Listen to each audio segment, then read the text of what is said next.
Good evening बच्चों। आज हम टॉपिक लेकर आए हैं कॉम्बिनेशन ऑफ रजिस्टर। ये भी आपकी क्लास 10th के अंदर भी है और क्लास 12th के अंदर भी है। कॉम्बिनेशन ऑफ रजिस्टर, रजिस्टर का कॉम्बिनेशन आप दो टाइप से कर सकते हो। जैसे कि इसके अंदर अपन सबसे पहले जो पढ़ेंगे वो है हमारा सीरीज कॉम्बिनेशन। ठीक है, सीरीज कॉम्बिनेशन।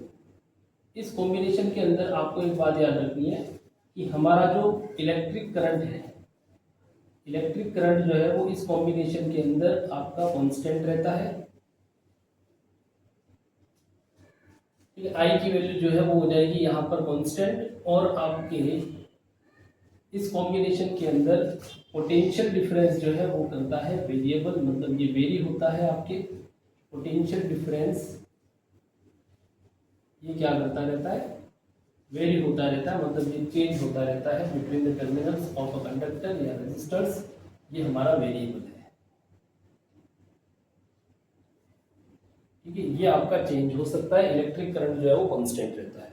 अब सीरीज कॉम्बिनेशन के अंदर आपके जो रेजिस्टर का कॉम्बिनेशन रहता है, इन रेजिस्टर्स को आप कैसे कंबाइन करते हो, कैसे सर्किट के अंदर कनेक्ट किया जाता है इनको, तो यहाँ पर अपन एक सर्किट डायग्राम बना रहे हैं उसका, सीरीज कॉम्बिनेशन का।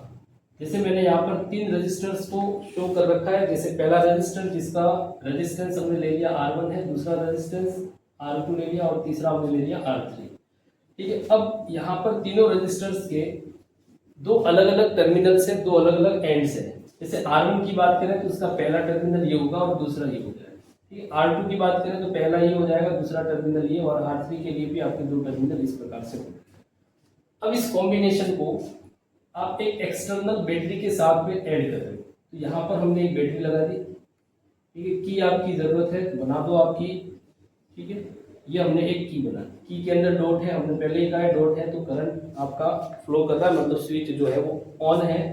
बैटरी का जो टोटल पोटेंशियल है वो कितना है, V वोल्ट है। करंट जो है वो आपकी बैटरी के पॉजिटिव टर्मिनल से फ्लो करता हुआ बैटरी के नेगेटिव टर्मिनल की तरफ आता है। अब यहाँ पे देखा जाए तो आपके करंट की वैल्यू जो है वो R1 रेजिस्टेंस में भी आई है, R2 में भी आई है, और R3 में भी आई है। ऐसा इसलिए क्योंकि तीनों रेजिस्टर्स जो है वो एक साथ एक ही लाइन में कनेक्ट किए हुए, एक दूसरे से जुड़े हुए हैं। अब यहाँ पे पोटेंशियल डिफरेंस जो होता है वो वेरिएबल इसलिए क्योंकि जब कंडक्टर के दो टर्मिनल्स की बात की जाए तो इस R1 के दो टर्मिनल A है, एक ले लिया X, तो इन दोनों पॉइंट A और X पे आपका जो पोटेंशियल होगा वो कुछ अलग होगा। इसलिए between the point A and X potential difference हो जाएगा आपका V1। ऐसे ही R2 के दो टर्मिनल हो जाएंगे XY, तो यहाँ पर आपके पोटेंशियल डिफरेंस हो जाएगा V2, और थर्ड वाले के लिए पोटेंशियल डिफरेंस अपन कंसीडर कर लेते हैं V3। ठीक है, तो R1, R2 एंड R3 इन तीनों के लिए पोटेंशियल डिफरेंस जो है वो कुछ अलग है हमारे पास। पहले का V1, दूसरे का V2 और तीसरे का V3 है।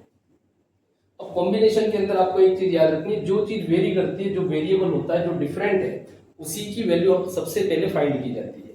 तो अपन यहाँ पर लिखेंगे potential difference, potential difference across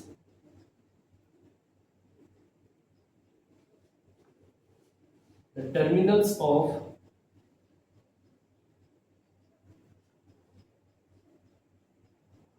R1, R2 and R3 resistors.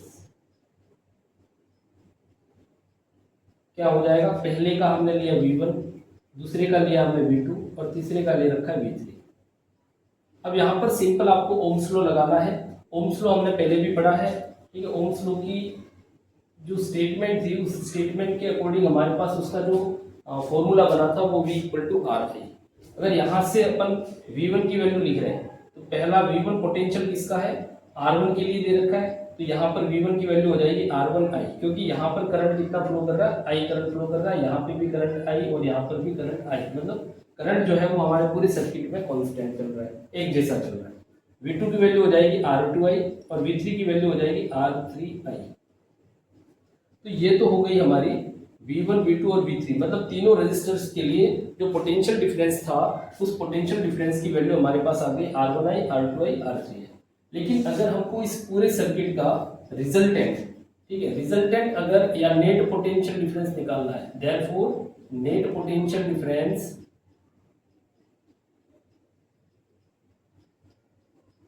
ठीक है, बिटवीन पॉइंट ए और इस पॉइंट को लिख देते हैं अपन B, between point A and B net potential difference क्या हो जाएगा, V equal to V1 plus V2 plus V3। तीनों पोटेंशियल डिफरेंस को ऐड करने पर टोटल पोटेंशियल डिफरेंस सर्किट का हमारे पास आ जाएगा।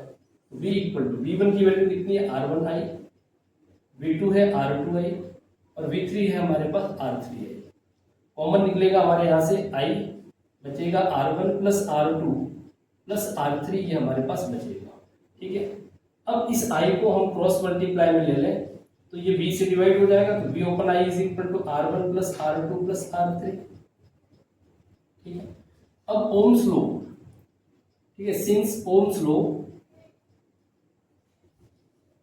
क्या है, V equal to RI, then यहाँ पे V ओपन I की वैल्यू चाहिए तो V ओपन I हमारे पास क्या आएगा, V upon I equal to R। इस वैल्यू का यूज मैं करूंगा यहाँ पर V ओपन I की जगह पे, तो हमारा फॉर्मूला बनेगा R equal to R1 plus R2 plus R3। और ये जो आंसर बना इसी को हम कहेंगे रिजल्टेंट रेजिस्टेंस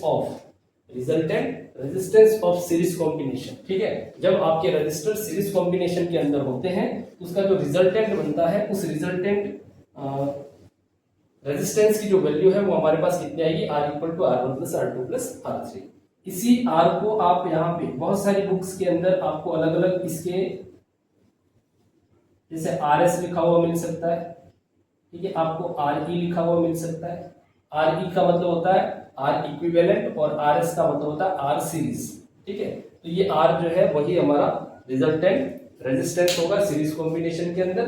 अब एक चीज इसके अंदर याद रखनी है, सीरीज कॉम्बिनेशन के अंदर हमेशा आपका रेजिस्टेंस जो होगा वो इंक्रीज होता है,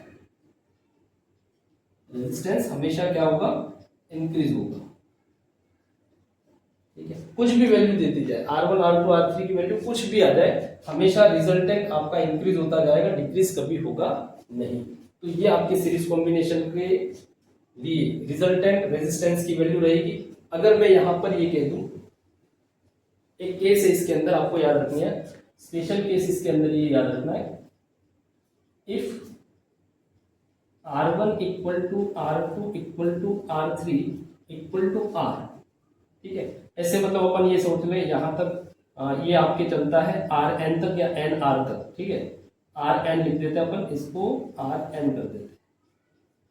ठीक है, और इन सब की वैल्यू इक्वल है, तो उस समय हमारे पास जो रिजल्टेंट रेजिस्टेंस आएगा RS सीरीज कॉम्बिनेशन के अंदर वो लिखा जाता है NR। ऐसे आपने कितने रेजिस्टेंस यूज करें, N रेजिस्टेंस यूज करें, और सभी रेजिस्टेंस का रेजिस्टेंस सभी रेजिस्टर का जो रेजिस्टेंस है वो कितना है, R है। मतलब सारे रेजिस्टेंस इक्वल हैं। ठीक है, सबका वैल्यू इक्वल है, तो उस टाइम हमारा रिजल्टेंट जो होगा वो क्या हो जाएगा, NR हो जाएगा। ठीक है, फॉर एग्जांपल जैसे मैं ये कह दूं R1 R2 R3 इन तीनों की वैल्यू 1 ओम है, तो हमारे पास रिजल्टेंट क्या आएगा, RS is equal to 3 into 1। Total resistance कितने, 3, N की वैल्यू हो जाएगी 3, और इनकी इन रजिस्टर की रेजिस्टेंस कितनी है, 1, तो 3 इंटू 1 हमारा आंसर हो जाएगा 3 ओम। ये होता है आपके, ये याद रखना कि अगर आपके कॉम्बिनेशन में total n number of resistance है और सारे रेजिस्टेंस की वैल्यू इक्वल है, तो उस टाइम हमको यूज करना है NR। ठीक है, रिजल्टेंट फाइंड करने के लिए NR यूज करना है, और N का मतलब क्या हो जाएगा, नंबर ऑफ रजिस्टर कितने हैं, और R का मतलब रेजिस्टेंस उन सब का कितना दे रखा है। वैसे ये सब आपके इक्वल है। ठीक है, चलिए तो आगे चलते हैं अपन पैरेलल कॉम्बिनेशन के अंदर।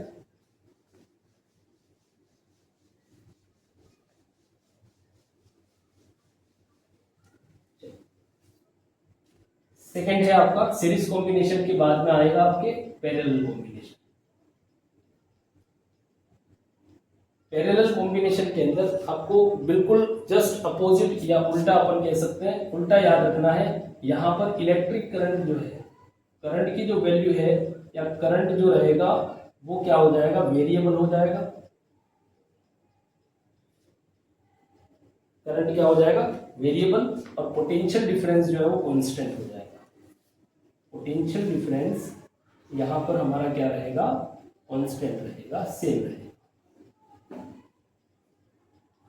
ठीक है, अब पैरेलल कॉम्बिनेशन के अंदर आपके जो रेजिस्टेंस होते हैं या रेजिस्टर जो होते हैं, ठीक है, रेजिस्टेंस उनका मैग्नीट्यूड रहता है, उनकी वैल्यू जो है, ठीक है, और रेजिस्टर जो है उनका जो अरेंजमेंट है वो कुछ इस टाइप से रहता है, एक के बाद एक रेजिस्टेंस आपके रहते हैं। जैसे ये फर्स्ट रेजिस्टेंस है, उसी के नीचे आपका दूसरा रेजिस्टेंस आ जाएगा और उसी के नीचे आपके तीसरा रेजिस्टेंस आ जाएगा, ठीक है। तो ये आपके कॉम्बिनेशन बना पैरेलल कॉम्बिनेशन,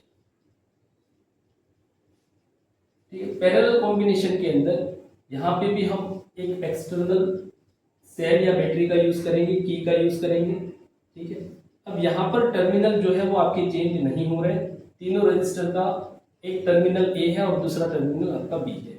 ये बैटरी का पॉजिटिव नेगेटिव करंट पॉजिटिव से फ्लो करता हुआ नेगेटिव में चलेगा, ठीक है। फर्स्ट रजिस्टर जिसका रेजिस्टेंस हम R1 लेंगे, सेकंड वाले का R2 और थर्ड वाले का लेंगे हम R3, ठीक है। अब करंट की बात करें तो यहाँ से I करंट फ्लो करता हुआ आपके टर्मिनल ए तक पहुंचा और इस पॉइंट पे ये करंट I जो है उसके फ्रैक्शन हो जाएंगे, वो बट जाएगा, अलग अलग टुकड़ों में बटेगा और यहाँ R1 रजिस्टर में करंट कुछ अलग फ्लो करेगा, R2 रजिस्टर में भी करंट कुछ अलग फ्लो करेगा और R3 में भी आपका कुछ अलग करंट जो है वो फ्लो करेगा, ठीक है। अब यही करंट यहाँ से फ्लो होते हुए तीनों अलग अलग रजिस्टर में फ्लो होते हुए यहाँ पर आके वापस मिक्स हो जाते हैं, मतलब ऐड होते हैं। तो यहाँ पर हमको वापस टोटल करंट मिल जाएगा I equal to I1 plus I2 plus I3। इसलिए हम ये कहते हैं कि यहाँ पैरेलल कॉम्बिनेशन के अंदर इलेक्ट्रिक करंट जो है वो वेरिएबल हो जाता है और आपके पोटेंशियल डिफरेंस जो है वो क्या करता है, कांस्टेंट रहता है। अब हमने एक चीज बताई आपको कि जो चीज वेरी करती है, मतलब जो वेरिएबल है, जो चेंज हो रहा है, उसी की वैल्यू फाइंड करनी है। तो हम यहां से भी इसको शुरू कर सकते हैं कि हमारा जो नेट इलेक्ट्रिक करंट है, नेट इलेक्ट्रिक करंट है सर्किट का, वो कितना है, I equal to I1 plus I2 plus I3। Total current कितना है, I1 plus I2 plus I3, ठीक है। अब I1 I2 I3 की वैल्यू फाइंड करनी है, ओम्स लॉ यूज करो। ओम्स लॉ क्या होता है, V इक्वल टू R है। अब यहां से पहले I की वैल्यू निकालो, I इक्वल टू क्या होगा, V बाय R। यही फॉर्मूला आपको तीनों के लिए यूज करा, I1 I2 और I3 के लिए। तो जैसे मैं I1 की वैल्यू निकालूं तो I1 कितना आएगा, I1 की वैल्यू अगर अपन निकालें तो क्या हो जाएगा, I1 is equal to V upon R1, क्योंकि V तो हमारा कांस्टेंट है। I2 की वैल्यू क्या हो जाएगी, V ओपन R2 और I3 की वैल्यू हो जाएगी हमारी V ओपन R3, ठीक है। तो ये तो तीनों करंट की वैल्यू आ गई जो आपके अलग अलग रेजिस्टर्स में क्या कर रही है, फ्लो कर रही है, ठीक है। तो अब ये सारी वैल्यू जो है वो यहाँ पर पुट करो, तो हम यहाँ पे यूज करेंगे I equal to I1। I1 की वैल्यू कितनी आएगी, V बाय R1, I2 की वैल्यू V बाय R2 और I3 की वैल्यू हो जाएगी V बाय R3। कॉमन निकलेगा हमारे पास, यहाँ पर V बचेगा 1 by R1 plus 1 by R2 plus 1 by R3, ठीक, ये चीज हमारे पास बच रही है। अब इस V को मैं फिर से यहाँ पे क्रॉस मल्टीप्लाई करूं तो वो I से डिवाइड हो जाएगा, तो I upon V is equal to 1 by R1 plus 1 by R2 plus 1 by R3।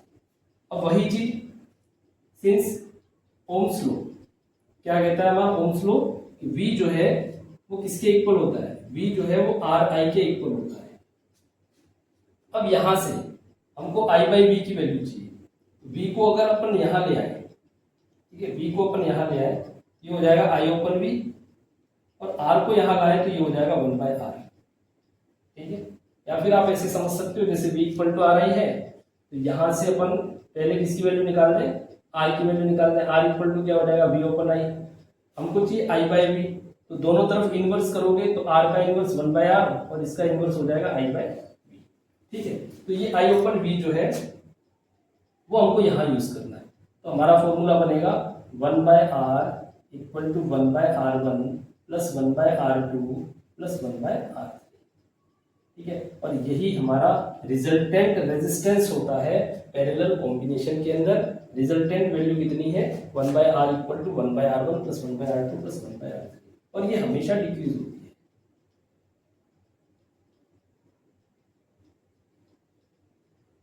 ये हमेशा क्या होती है, डिक्रीज होती है। और पैरेलल कॉम्बिनेशन के सीरीज कॉम्बिनेशन के अंदर हमारा जो नेट रेजिस्टेंस जो होता है या रिजल्टेंट रेजिस्टेंस जो होता है, जो वैल्यू रहेगी वो हमेशा इंक्रीज करती है। तो ये ध्यान रखना है सीरीज और पैरेलल कॉम्बिनेशन के अंदर इस कॉम्बिनेशन में हमारा रेजिस्टेंस जो है या इक्विवेलेंट रेजिस्टेंस, रिजल्टेंट रेजिस्टेंस जो है वो मैक्सिमम रहता है, तो वो है हमारा सीरीज कॉम्बिनेशन, और पैरेलल में क्या रहता है, मिनिमम रहता है as compare to series combination. ठीक है, अब यहीं पर एक और चीज, जैसे आपको ये कह दिया जाए कि आपके पास जो रेजिस्टेंस है R1 R2, इसका भी स्पेशल केस यही, R1 R2 R3, ऐसे आपने n number of resistance use करें और इनकी वैल्यू जो है वो आपको सेम दे रखी है, सारे रेजिस्टेंस जो है उनकी वैल्यू R दे रखी है। ठीक है, तो उस टाइम रिजल्टेंट जो आएगा, रिजल्टेंट वैल्यू हमको निकालने के लिए क्या करोगे आप, यहाँ पे यूज करोगे 1/R 1/R 1/R, तो ये 3 टाइम हो जाएगा, 3 टाइम 1/R, मतलब हमारा जो रिजल्टेंट आएगा इसको आरपी लिखते हैं, पैरेलल के लिए आरपी यूज कर सकते हो। ठीक है, पैरेलल के लिए आरपी यूज कर सकते हो या फिर आप आर इक्विवेलेंट भी यूज कर सकते हो, 1/RP 1/R इक्विवेलेंट। ठीक है, तो हमारे पास जो आरपी की वैल्यू आएगी वो resistance divided by number of resistance होगा, resistance divided by number of resistance, मतलब सबकी वैल्यू सेम है तो ये आर की वैल्यू हो जाएगी, और एन का मतलब टोटल कितने रजिस्टर है, जैसे 3 रजिस्टर है R1 R2 R3, सबकी वैल्यू R है, तो हमारा जो रिजल्टेंट आएगा वो कितना हो जाएगा, R/3। 4 रेजिस्टेंस दे रखे तो रिजल्टेंट हो जाएगा R/4, लेकिन सबकी वैल्यू क्या होनी चाहिए, इक्वल होनी चाहिए, सेम मैग्नीट्यूड इनका होना चाहिए, तब ये फॉर्मूला आपको यूज करना है रिजल्टेंट की वैल्यू फाइंड करने की। ठीक है, तो ये है हमारा सीरीज कॉम्बिनेशन और पैरेलल कॉम्बिनेशन। अब चलते हैं हम, इनके कुछ न्यूमेरिकल्स हैं, उन न्यूमेरिकल्स की वैल्यू अपन फाइंड करते हैं। ठीक है, कैसे इसके सवालों को, इनके क्वेश्चंस को, इनके न्यूमेरिकल्स को सॉल्व किया जाता है। जैसे हमने एक क्वेश्चन ले लिया, फर्स्ट क्वेश्चन ले लिया, जैसे फाइंड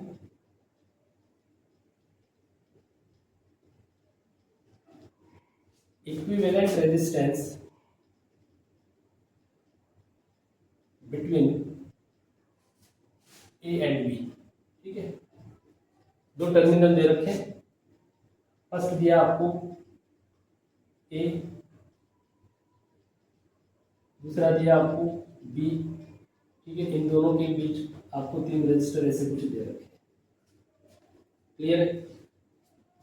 कुछ रजिस्टर आपके यहाँ पे भी लगा हुआ है, कैपेसिटर आ गया यहाँ पे, क्योंकि हमने दिन में ऑफलाइन क्लास के अंदर कैपेसिटर का कॉम्बिनेशन पढ़ा दिया है आज। ठीक है, और एक रजिस्टर आपको यहाँ पर दे रखा है।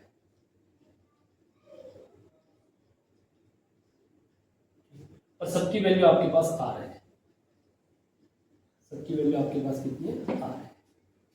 पूछा है आपको इक्विवेलेंट रेजिस्टेंस फाइंड करो between point A and B. ये टर्मिनल कुछ भी हो सकते हैं, पी क्यू, ठीक है, जो भी एक्स वाई जो भी दे रखे हैं, इसको चाहो तो आप लिख सकते हो पी क्यू, ये एक्स वाई दे रखे हैं, लेकिन हमको पूछा between A and B, between A and B हमको रेजिस्टेंस पूछा गया है, इक्विवेलेंट रेजिस्टेंस कितना होगा। तो सबसे पहले तो आपको ये देखना है कि यहाँ पर ये जो रेजिस्टेंस है इनका रेशो अगर अपन देखें, जैसे यहाँ पर देखा जाए, यहाँ पर एक आपके ब्रिज काम करता है, व्हीटस्टोन ब्रिज। ठीक है, 12th क्लास के अंदर ये दिया रखा है, 3rd चैप्टर के अंदर ही व्हीटस्टोन ब्रिज। 10th वालों के लिए ये थोड़ा सा हो सकता है टफ है, लेकिन सीखना चाहिए क्योंकि ये हमारे सिलेबस के अंदर है, आगे जाके अगर आप साइंस लेते हो तो आपको भी वहां पर पढ़ना होगा। ठीक है, तो व्हीटस्टोन ब्रिज का अरेंजमेंट जो होता है वो आपके रजिस्टर जो है वो एक ब्रिज में अरेंज रहते हैं, कुछ इस प्रकार से। ठीक है, रेजिस्टेंस जो होता है वो कुछ इस प्रकार से अरेंज होते हैं। एक रेजिस्टेंस आपके यहाँ बीच में आ जाएगा, टोटल 5 रेजिस्टेंस है, 1 2 3 4 5, ये हो गए 1 2 3 4 5। अब इस एंड को हम दे देंगे ए और ये एंड हो जाएगा बी। ठीक है, सबकी वैल्यू सेम है, आर आर आर आर और आर। ठीक है, सबकी वैल्यू सेम है। अब हम क्या करेंगे, आपको लेफ्ट हैंड साइड में व्हीटस्टोन ब्रिज का एक जीरो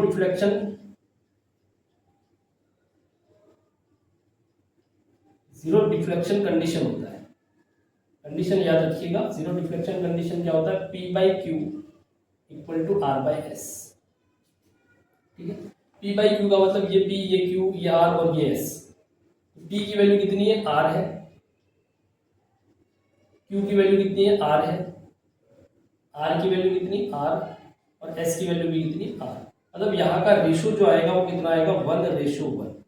तो बच्चों ये ध्यान रखना कि अगर हमारा लेफ्ट हैंड साइड मतलब इस साइड का रेशो राइट हैंड साइड के रेशो से इक्वल हो जाए, अगर ये रेशो इक्वल हो जाता है तब आपको ये जो मिडल में सेंटर में जो भी आप यूज कर रहे हो रजिस्टर, उस रजिस्टर को कैलकुलेशन से हटा देना है।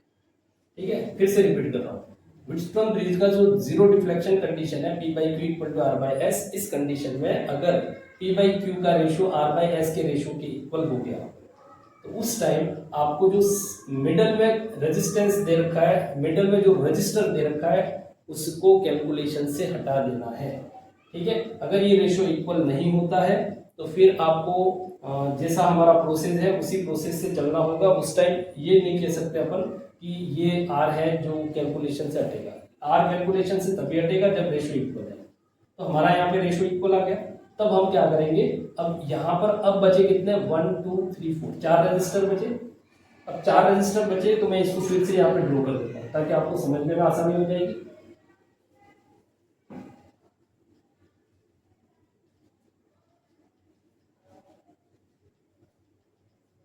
ठीक है, ये 4 बचे, ये भी R है, ये भी R है, ये भी R है और ये भी R है। ये टर्मिनल B और ये टर्मिनल A। अब क्या करोगे आप, यहां से करंट फ्लो करा दो। अगर आपको सीरीज पैरेलल का नहीं समझ में आता तो वो भी मैं बता रहा हूँ। यहां से आप करंट फ्लो करा दो किसी एक एंड से, ये करंट फ्लो करा दिया I समझने के लिए। ठीक है, यहाँ कहीं दिया नहीं था, यहाँ से करंट फ्लो करा दिया। अब ये करंट I जो है वो यहाँ पर आके क्या हो जाता है, आपके बट जाता है, टुकड़ों में चला जाता है। यहाँ पे I1 आएगा और यहाँ पर I2 आएगा। अब ये I1 करंट यहाँ से फ्लो करता हुआ यूं चलेगा, मतलब इस वाले रेजिस्टेंस में भी आपके I1 करंट फ्लो कर रहा है और इस वाले रेजिस्टेंस में भी आपके कौन सा करंट फ्लो कर रहा है, I2 करंट। तो अगर करंट सेम है, अगर करंट सेम है तो उस टाइम हम क्या करते हैं, अगर करंट हमारा क्या हो जाए, कांस्टेंट हो जाए। अगर I कांस्टेंट है तो कांस्टेंट कब होता था, सीरीज कॉम्बिनेशन में। और सीरीज कॉम्बिनेशन का फॉर्मूला क्या है, R equal to R1 plus R2, मतलब इक्विवेलेंट रेजिस्टेंस क्या होता है, R1 प्लस R2 होता है। तो यहाँ पर ये वाला रेजिस्टर और ये वाला रेजिस्टर दोनों आपके सीरीज कॉम्बिनेशन में है, तो इनका जो इक्विवेलेंट रेजिस्टेंस आएगा वो सीरीज कॉम्बिनेशन में आएगा, क्योंकि यहाँ पे करंट कांस्टेंट है तो R प्लस R। तो इन दोनों का आप सीरीज करोगे तो R इक्विवेलेंट इक्वल टू आएगा R plus R equal to 2R। ठीक है, ऐसा ही आपके यहाँ पर इन दोनों रेजिस्टेंस का होगा, ये भी सीरीज में आ गए क्योंकि यहाँ पर दोनों जगह करंट सेम फ्लो कर रहा है, I2 और I2। तो इनका जो इक्विवेलेंट आएगा वो बन जाएगा R प्लस R, मतलब ये भी कितना होगा 2R। ठीक है, R प्लस R ये क्या हो जाएगा 2R। अब देखते हैं, अब हमारे पास दो अलग अलग रेजिस्टेंस आए, एक आया 2R दूसरा आया 2R। तो शुरुआत में हमारा करंट जो है वो क्या हुआ था, बढ़ गया था। तो वही चीज होगी यहाँ पे भी। अब आपके पास दो रेजिस्टेंस बचे, एक ये हो गया दूसरा ये हो गया। अब ये दोनों रेजिस्टेंस जो है A और B के बीच में है, इसकी वैल्यू भी 2R है और इसकी वैल्यू भी कितनी है 2R। अब ये दोनों कौन से कॉम्बिनेशन में होंगे, पैरेलल कॉम्बिनेशन में होंगे। और इनका पैरेलल कॉम्बिनेशन अगर आप करते हो तो पैरेलल कॉम्बिनेशन का फॉर्मूला क्या होता है, क्योंकि यहाँ पर करंट क्या हो जाएगा, ठीक है, समझने के लिए करंट फ्लो करा रहे हैं, करंट जो है वो बटेगा, मतलब जब करंट वेरी कर जाता है, ठीक है, तब हमारा कौन सा कॉम्बिनेशन आता है, पैरेलल कॉम्बिनेशन आता है। और पैरेलल कॉम्बिनेशन का फॉर्मूला होता है 1/R इक्वल टू 1/R1, मतलब RE प्लस 1/RE डैश। ठीक है, ये हो जाएगा 1/2R प्लस 1/2R। आंसर क्या आएगा, ये 2 टाइम 1/2R। ठीक है, 2 टाइम 1/2R, 2 से 2 कैंसिल हो गया, तो आंसर आया 1/R। ठीक है, रिजल्टेंट जो आ रहा है हमारा, रिजल्टेंट जो होगा हम RP लिख देते हैं इसको, तो 1/RP इक्वल टू 1/R होगा और इससे RP की वैल्यू कितनी आएगी, R है। ठीक है, तो रिजल्टेंट हमारा जो रेजिस्टेंस बना वो कितना है, R है। और ये चीज आप डायरेक्टली बिना सोल्व किए भी आप ध्यान रख सकते हो।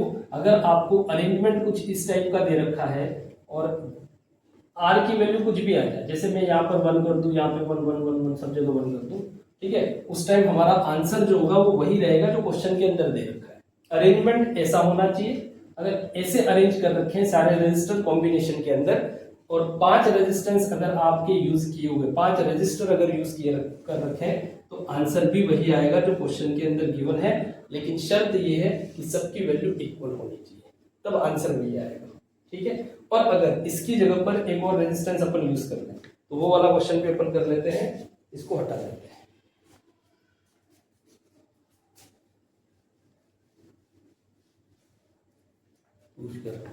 ऐसा ही एक क्वेश्चन आपको दे देते हैं, जैसे कि एक क्वेश्चन है, सेम क्वेश्चन रखेंगे अपन, थोड़ा सा इसको चेंज कर देते हैं। यही अरेंजमेंट दे दिया आपको, जैसे ये फर्स्ट रजिस्टर, ये सेकंड रजिस्टर हो गया और ये थर्ड रजिस्टर हो गया। ठीक है, इसके साथ में एक और रजिस्टर अपन लगा देते हैं यहाँ पर। ठीक है, और यहाँ पर एक रजिस्टर लगा दिया अपन ने, तो एक रजिस्टर हमने यहाँ लगा दिया। यहाँ ये पॉइंट ए और ये पॉइंट बी आपको फाइंड करना है। रिजल्टेंट रेजिस्टेंस सबकी वैल्यू आर है। ठीक है, सबकी वैल्यू क्या है, आर है। और आपको पूछा है कि फाइंड इक्विवेलेंट या resultant resistance between point A and B. तो देखो यहां से अगर देखा जाए, इस रेजिस्टेंस को मैं छुपा दूं थोड़ी देर के लिए, तो ये वाला तो कॉम्बिनेशन इससे पहले वाले क्वेश्चन के अंदर था, तो इस वाले कॉम्बिनेशन का आंसर कितना आएगा, इस वाले कॉम्बिनेशन का आंसर आया था हमारे पास R equivalent is equal to R आया था। ठीक है, अब इसके साथ में एक रेजिस्टेंस ये बचेगा, तो इस वाले रेजिस्टेंस को इसके साथ में अपन लगा देंगे, तो हमारा जो कॉम्बिनेशन होगा अब इन दोनों का, ये हो जाएगा फर्स्ट रजिस्टर और ये हो जाएगा सेकंड रजिस्टर। ठीक है, ये हो जाएगा फर्स्ट रजिस्टर और ये हो जाएगा सेकंड रजिस्टर। अब ये दोनों सीरीज में है, तो उस टाइम हमको क्या करना है, ये वैल्यू हो जाएगी आर और ये वैल्यू हो जाएगी आर। ठीक है, तो अगर यहाँ पर देखा जाए, अगर आप चाहो तो इसको पूरा सॉल्व कर सकते हैं अपन। ठीक है, इसको पूरा सॉल्व करके एक बार और बता देते हैं ताकि आपको और चीजें समझ में आ जाएगी। इससे पहले वाले क्वेश्चन के अंदर अगर आपको कुछ समझ में नहीं आया हो तो वो भी आपको समझ में आ जाएगा। ठीक है, जैसे इस वाले रजिस्टर को हटा दें और अब हमारे पास कितने बचे, 1 2 3 4 5 रजिस्टर बचे। इन पांचों रजिस्टर को आप व्हीटस्टोन ब्रिज में अरेंज करोगे। ठीक है, व्हीटस्टोन ब्रिज में इनको अरेंज करना है। ये अरेंज कर दिया, ये सेंटर वाला रजिस्टर आ गया। ठीक है, इस वाले को अभी नहीं लेते, इसको अभी अपन कहीं पर भी लेंगे नहीं, इसको यहीं पे रख रहे हैं हमें। ये वैल्यू आर है, ये वैल्यू आर है, ये आर है और ये आर है, ये आर है। अब आप क्या करोगे, रेशो करोगे। अगर रेशो इक्वल आ जाता है तो आप कहोगे यहाँ पर आपके सेंटर वाला रजिस्टर कैलकुलेशन से हट जाएगा। तो रेशो क्या होता है, P by Q equal to R by S, zero deflection condition of Wheatstone bridge. ये हो जाएगी R by R equal to R by R, मतलब हमारा रेशो आएगा 1:1। रेशो क्या आ जाएगा, 1:1। तो इस वाले रजिस्टर को हम क्या करेंगे, कैलकुलेशन से हटा देंगे। अब इसको हटाने के बाद ये बचे दोनों और ये दोनों, मतलब 4 रजिस्टर बचे, ये दोनों सीरीज में, ये दोनों सीरीज में। तो इन दोनों का सीरीज क्या आएगा, इन दोनों का सीरीज आएगा R equivalent equal to R plus R और ये हो जाएगा 2r। और इन दोनों का सीरीज कॉम्बिनेशन करोगे तो आर इक्विवेलेंट डैश कर देते हैं अपन, तो ये हो जाएगा R plus R equal to 2r। अब ये 2r और ये 2r, ये दोनों आपके पैरेलल कॉम्बिनेशन में चले जाएंगे। ये दोनों किस में चले जाएंगे, पैरेलल कॉम्बिनेशन में चले जाएंगे। अब इसकी वैल्यू भी 2r है और इसकी वैल्यू भी कितनी है, 2r। अब यहाँ पे पैरेलल कॉम्बिनेशन यूज करोगे तो 1/r, ठीक है, rp कर देते हैं, equal to 1/2r plus 1/2r। ये कितना हुआ, 1/2r 2 टाइम 1/2r। ठीक है, r से r कैंसिल हो जाएगा, हमारे पास आंसर क्या आया, 1/rp इक्वल टू 1/r। तो यहां से rp की वैल्यू कितनी हो जाएगी, r। rp की वैल्यू कितनी हो जाएगी, r। मतलब ये 1 2 3 4 और 5 इन पांचों का जो रिजल्टेंट बना वो कितना है, r ओम है। अब ये r ओम जो है वो इसके साथ में सीरीज में जाएगा। ये r ओम जो है वो जो हमने फर्स्ट में छोड़ दिया था उस रेजिस्टेंस के साथ में सीरीज में चला जाएगा। तो अब इसके साथ में इसको यूज करो आप, तो ये हो गया फर्स्ट रजिस्टर जिसको हमने लिखा है आरपी, और एक हमारा जो बचा था वो रजिस्टर जिसको हम लिख रहे हैं आर। ठीक है, तो ये हो जाएगा पॉइंट ए और ये हो जाएगा पॉइंट बी। ये दोनों सीरीज कॉम्बिनेशन में चले जाएंगे। आरपी की वैल्यू कितनी है, आर है, ये दोनों सीरीज में चले जाएंगे। तो हमारे पास आर इक्विवेलेंट कितना आ जाएगा, R plus R equal to 2r।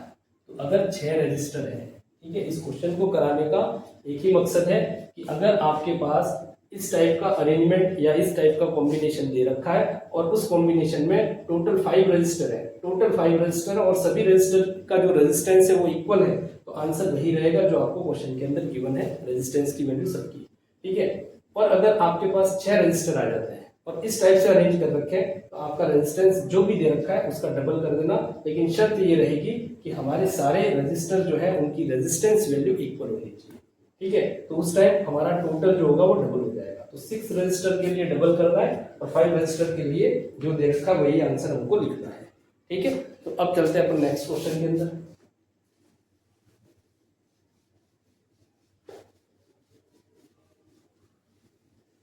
Next question के लिए चलते हैं, फाइंड इक्विवेलेंट रेजिस्टेंस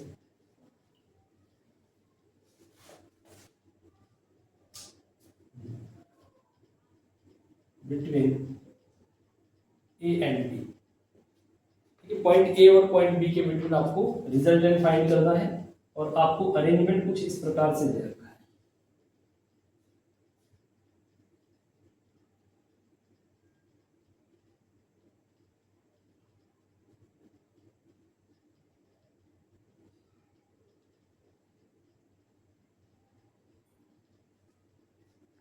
सबकी वैल्यू आपको दे रखी है आर। ये पॉइंट ए है और यहां पर आपको पॉइंट कहीं पे भी दे दिया गया, जैसे यहाँ पॉइंट बी है। ठीक है, ये पॉइंट ए है और ये पॉइंट बी है और आपको पूछा है between point A and B आपको फाइंड करना है। तो इस वाले क्वेश्चन के अंदर घबराना नहीं है, सीधी सी बात है। यहाँ पर एक टर्मिनल ए दे रखा है और बी कहीं पे भी हो सकता है, यहाँ पे भी, यहाँ पे भी, यहाँ पे भी, कहीं पे भी हो सकता है। ठीक है, यहाँ पे भी हो सकता है, यहाँ पे भी हो सकता है, तो कहीं पे भी ये बी अपन ले सकते हैं। ठीक है, तो बी हमने ले लिया, यहाँ पर हमने बी ले लिया। अब ए और बी के बिटवीन हमको सारे रेजिस्टेंस को अरेंज करना है।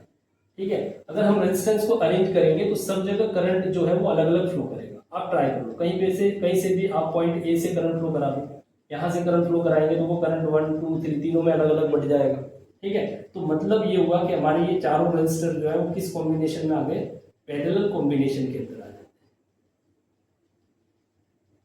चारों रेजिस्टर पैरेलल कॉम्बिनेशन के अंदर आएंगे और पैरेलल कॉम्बिनेशन का रिजल्टेंट जो बनता है वो रिजल्टेंट क्या होता है, 1/R equivalent equal to 1/R1 plus 1/R2 plus 1/R3 plus 1/R4। Total 4 resistor है प्लस 1/R4। ये भी R है, ये भी R है, ये भी R है और ये भी R है।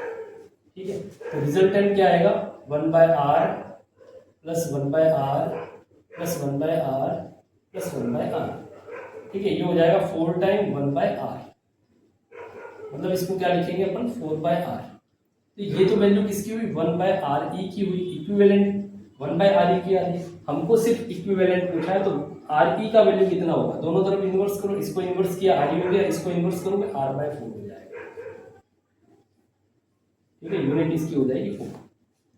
क्लियर, तो इस टाइप का क्वेश्चन आ जाए, पॉइंट भी कहीं पे भी दे दे, आपको ध्यान रखना है ये पैरेलल कॉम्बिनेशन में रहते हैं और पैरेलल कॉम्बिनेशन का फॉर्मूला आपको लगाना है और रिजल्टेंट जो है वो आपको मिल जाएगा R/4 ओम इस क्वेश्चन का। ठीक है, बाकी यहाँ पे आपको R की जगह कुछ भी लिखा हुआ मिल सकता है, ध्यान रखना, लेकिन इस क्वेश्चन को सोल्व करने का तरीका यही है, चाहे आपको R की जगह कुछ भी दे दिया जाए। ठीक है, चलिए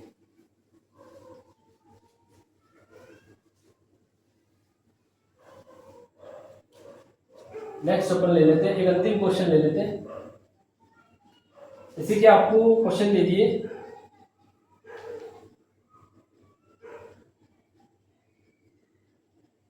तीन रजिस्टर है और इनको सप्लाई दे रखी है 12 वोल्ट से, तीनों की वैल्यू 3 ओम है। ठीक है, और एक सेकेंड क्वेश्चन है, इसको पैरेलल में कर देते हैं अपन।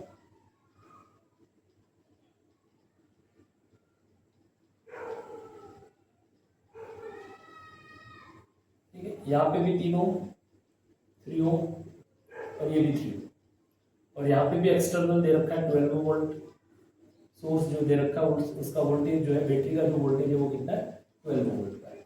पूछा हमको क्या है, पूछा गया हमको इसके अंदर कि एक तो रिजल्टेंट रेजिस्टेंस क्या होगा, नंबर फर्स्ट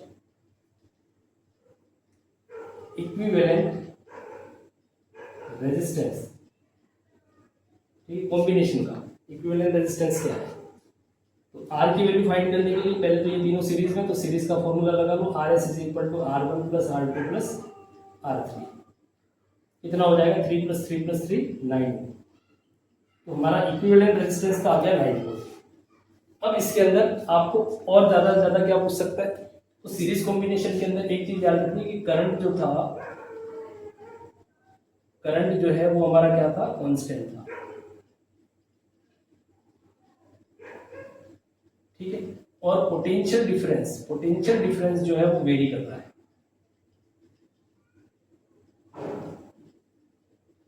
तो आपको इक्विवेलेंट रेजिस्टेंस के अलावा ये दोनों चीजों में से कोई एक पूछ सकता है। तो करंट तो हमारा कांस्टेंट है, ठीक है, तो करंट की वैल्यू निकालने के लिए हम ओम्स लॉ यूज करेंगे। जैसे सेकंड नेट करंट या इक्विवेलेंट करंट फाइंड करना है, तो नेट करंट की वैल्यू क्या आ जाएगी, नेट करंट हमारे पूरे सर्किट का क्या होगा, I = V/R। ठीक है, कैसे, V = RI ओम्स लॉ होता है, और यहीं से अपन V/R कर सकते हैं, I की value find. V total supply कितने की, 12 वोल्ट की, और रेजिस्टेंस इक्विवेलेंट कितना है, 9। तो ये हो जाएगा हमारा 3 और ये हो जाएगा 4, मतलब 4/3 एम्पियर करंट जो है वो इस पूरे सर्किट के अंदर दौड़ेगा, फ्लो करेगा। ठीक है, पोटेंशियल डिफरेंस के लिए आपको ये ध्यान रखना है, अगर आपको पोटेंशियल डिफरेंस नेट पूछ रहा है या नेट पूछ रहा है कोई दिक्कत नहीं, 12 वोल्ट होगा। लेकिन अगर आपको पर्टिकुलर रेजिस्टेंस की बात करें, जैसे यहाँ पे पोटेंशियल कुछ अलग होगा, यहाँ पे पोटेंशियल कुछ अलग होगा, यहाँ पे कुछ अलग होगा, तीनों का अलग अलग पोटेंशियल डिफरेंस है क्योंकि तीनों की टर्मिनल अलग अलग है। ठीक है, इसके लिए क्या करोगे आप, जैसे कि यहाँ पे आपका 3 ओम रेजिस्टर है, ठीक है, यहाँ पे पोटेंशियल V1 है, करंट हमारा तीनों के लिए सेम था और करंट का वैल्यू कितना आया, 4/3।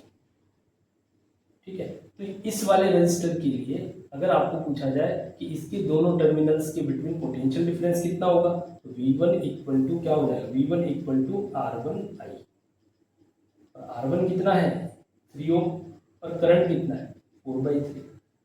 3 से 3 कैंसिल हो जाएगा, 4 वोल्ट जो है वो पोटेंशियल होगा across the terminals of resistor R1।